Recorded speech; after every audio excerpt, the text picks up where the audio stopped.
So okay, you're in real estate. You did 12 deals this year. You just made, you did 12 deals in 2020. You made your 6 figures. What are you doing with it? I want to invest. Invest in what? Real estate. Okay. To begin, I guess that's ultimately my goal. Is that what I want? That's what I want to do. I want to invest in real estate. Okay, to what capacity? Like how? Because investing in real estate is buying your own house. Technically, that's investing in real estate. Yeah. I've examined the different, the multiple ways to invest and make money. I think for me, beginning is probably just the buy and hold type of method right away. I don't know if I have, as of right now, I don't know if I would have to get like a lot of more resources and relationships to kind of do the flipping thing. Yeah. I don't want to just jump right out there, but I definitely want to. You can wholesale. You don't have to flip nothing to wholesale. Okay. And I actually have somebody who asked me about that, and I was like, I'm going to ask Yana about this. It's a guy, he has some money. He lives in Largo, and I guess he heard like about wholesaling, and he was like, he called me because somebody knew that I did real estate, and I was like, I don't know.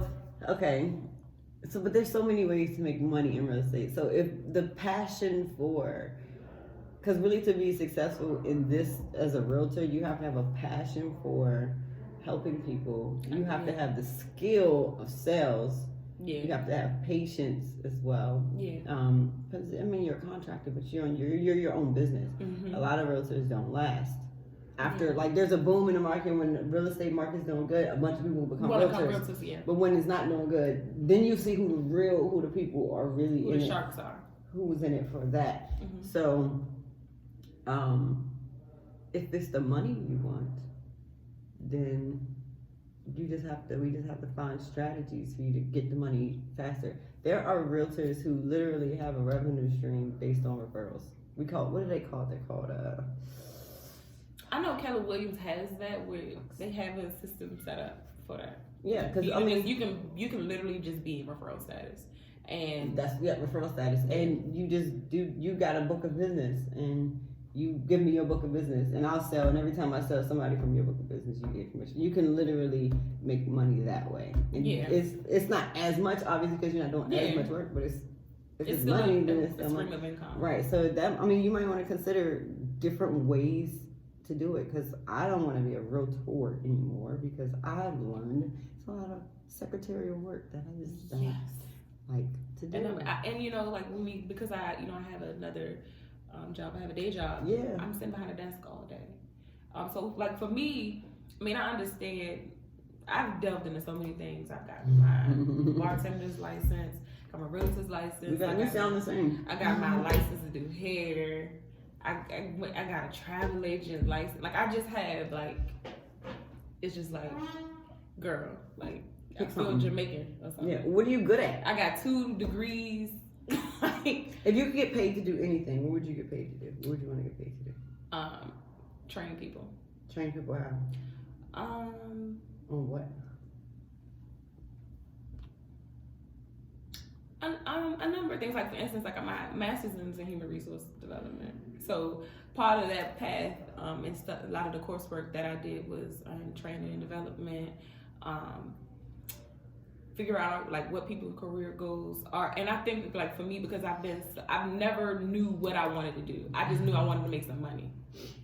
And when I was looking at that, and I was doing my work and doing projects and stuff, and I was like, I can see myself because I had to put together a whole project, and I loved it, and I was like, I could see myself training people, training them for what? I don't know. But I can see myself getting in front of a group of people and training them on how to do what though. I don't know, because I got a criminal justice degree, I got a human resources degree, I know how to do hair. You gotta pick a niche. That's the thing. The riches are in the niches. I have no idea. I have absolutely no idea. What I do now, and then I work for Homeland Security. And it's just I train people at my job that when new people come in. You train them on how to do the job. Yeah. So you train people on systems, on how to use a system. Yeah. And one, I guess you could say, because one thing that you touched I on. need that. I need you to find a niche. One thing that you touched on is you said that you need patience, you need to have a sales background, and you have to have a passion for helping people. I have a burning passion to help people. Okay. All of my friends, I mean, people, their friends, and like every time somebody has a question about something, I'm on Google and I'm like, hey girl, I print out the information and I'll get you a folder together and I'm like, this is what you need to do to get X, Y, and Z done. That's just who I am. And okay. That's why I'm like, I don't know. I just know, like I said, I got my job now. I ain't know what to do, but they hired me and they trained me and I make decent money. So I'm like, what do I do? But I don't want to be, one thing I do know is that I don't want to be that 60, 70-year-old person sitting at a cube waiting to retire, hating. You won't do that. I don't, that's what I know that I don't want to figure out what it is. So I'm taking a business class and we're learning about micro niching. And that's basically giving a full profile to who your market is.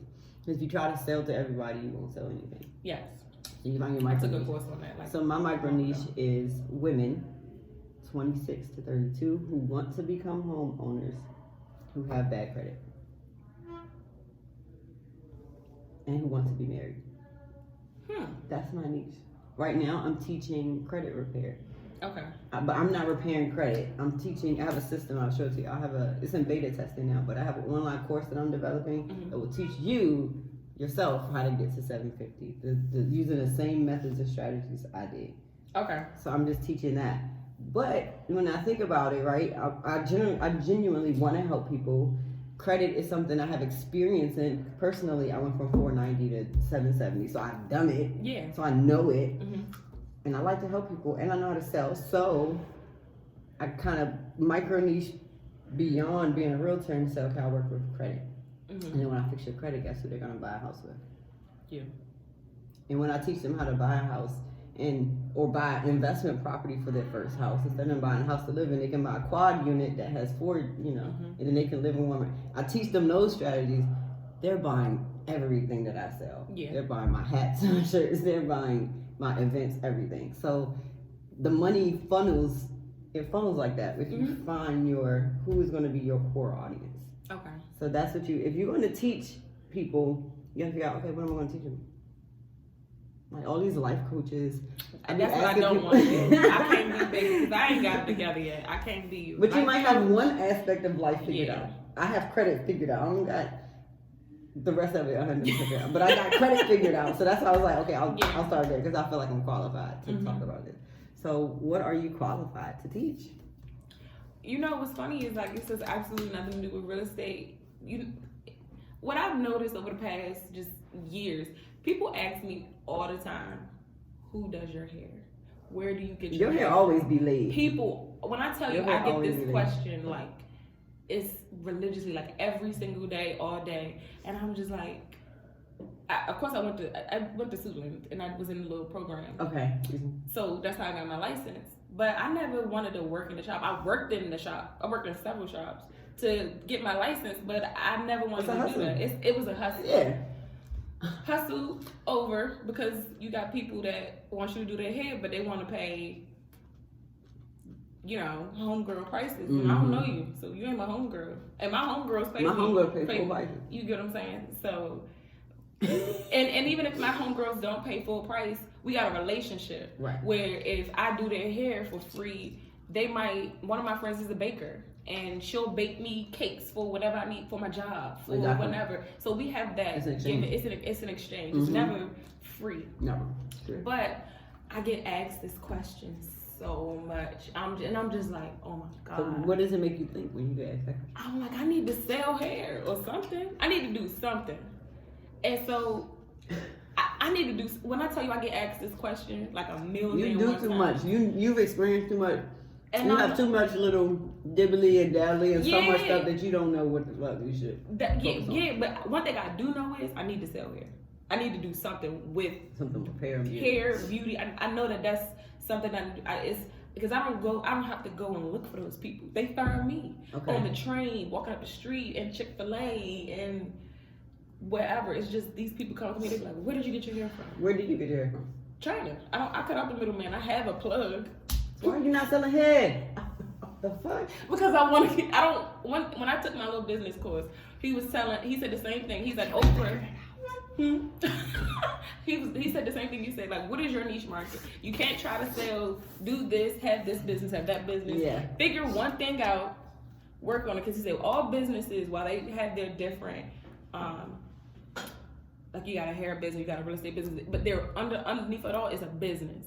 And they're all, the foundation of them is all the same. You have to find who are you going to market to. Once you get that market down packed, then you can venture out. And he made the example of Oprah. When Oprah first came to television, she wasn't Oprah for everybody. She was Oprah for stay-at-home moms between the ages of 26 and 35 or however much. And she marketed to those people. Yeah. When she got to the level that, you know, once she got that audience, got them down packed, they ain't going nowhere, then you expand. Mm-hmm. And he was saying you grab onto those people first, because you'll drive yourself crazy trying to please everybody in the beginning. You just please your true. They call it your 1,000 true fans, is what they call it. Yeah, and he used the example like he's bald, he has a Corvette, and he's like, I know if I'm bald and I have a Corvette, I'm gonna market to the guys that's bald with Corvettes. I'm not marketing to the women in their Hondas. I'm not marketing to the men or women in their Bentleys. I don't know them. Okay. I gotta market to these people that I know. To, okay, so I like that. Who are you? Who are you? As far as my real estate? No, just you. Like, now you were talking about hair and beauty. It just comes to you. People are coming to you for this. Who are you that's attracting those people? Are you into fashion and makeup and hair? Is that like something you like to do? It's something that I do for me. It's something that it is a part of who I am. Mm-hmm. It's something. So you like being cute? Yeah. I do. I love, looking cute. I don't think I'm the most fashionable person, because to be honest with you, I'm a sweatpants, big t-shirts, sneakers type of person. You said something like dress cute and bring my camera. I was like, all right, cool. Yeah. Because I looked at my jeans and I was like, dang. You could have worn it. I meant just be cute here. Oh, okay. But I should have known you was gonna do that. But yeah, like, but when I go out, like, I try to, look presentable. But when it's like I said, it's a passion. Do you have a passion for helping other people look like that? Or no? Yes, but like, I don't want to be a makeup artist. Like, I don't want to do that. Like, I ain't got time for that. It sounds like you like to do some type of coaching, consulting type of work. Is what it sounds like you prefer to do. Yeah, because like I said, I get asked so much. When I tell you, Yana, I be feeling like, even all of my close friends, like, really came out, they was like, girl, what are you doing? And I'm like, y'all, I can't focus on that right now. I'm trying to get real estate down pat. Okay. And they're like, you are ignoring all these opportunities, and you're not giving it a chance. And it's like, it's not that I don't want to do it. I just want to get this down pat first, this real estate thing down pat first, because I've invested a lot of money into it, and I want my money back. Yeah, I agree with that. Okay, cool. I'm glad you said. So now, let me